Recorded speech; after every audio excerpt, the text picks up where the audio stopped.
Joining us on this Tuesday, coming up this Friday, Minnesotans will be able to cast early ballots for our November election. And while many eyes are on the race for president, there are a handful of important local races that could help decide the balance of power down at the Minnesota State Capitol. Northern News Now's Isabella Zadra sat in on a town hall forum this morning where the two candidates vying for a seat serving the Hermantown area got to share their thoughts on the key issues facing those constituents. Isabella?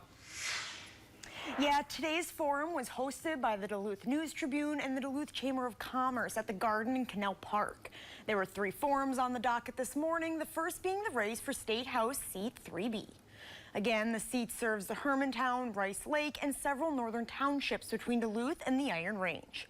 Representative Natalie Zizlagar, a Republican, is seeking her second term after defeating longtime Rep. Mary Murphy by just 33 votes in 2022.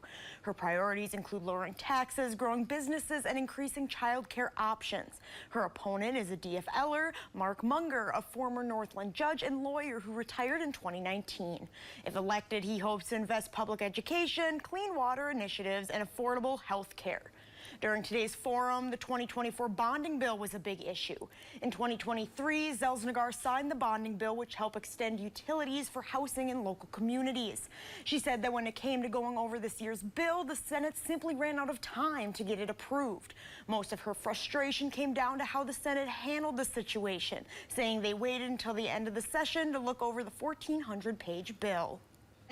Doing the work of the people in the 11th hour with 9 omnibus bills and the system crashes and you can't view it and we can't view it is not running with democracy.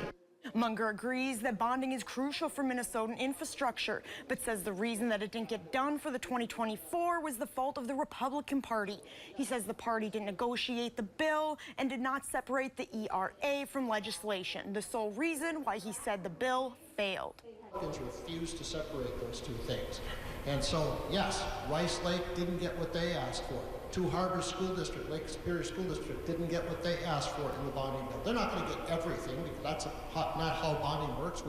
Both Zalesgazar and Munger agreed that bonding benefits the state, but they have different ideas on how they think it should be done. Zalesgazar and Munger will face off for the Minnesota 3B House seat on November 5th. Thank you, Isabella. Coming up tonight at 6 here on Northern News Now, we'll have your breakdown from the second forum today, which featured the two candidates running in Minnesota District 8A. And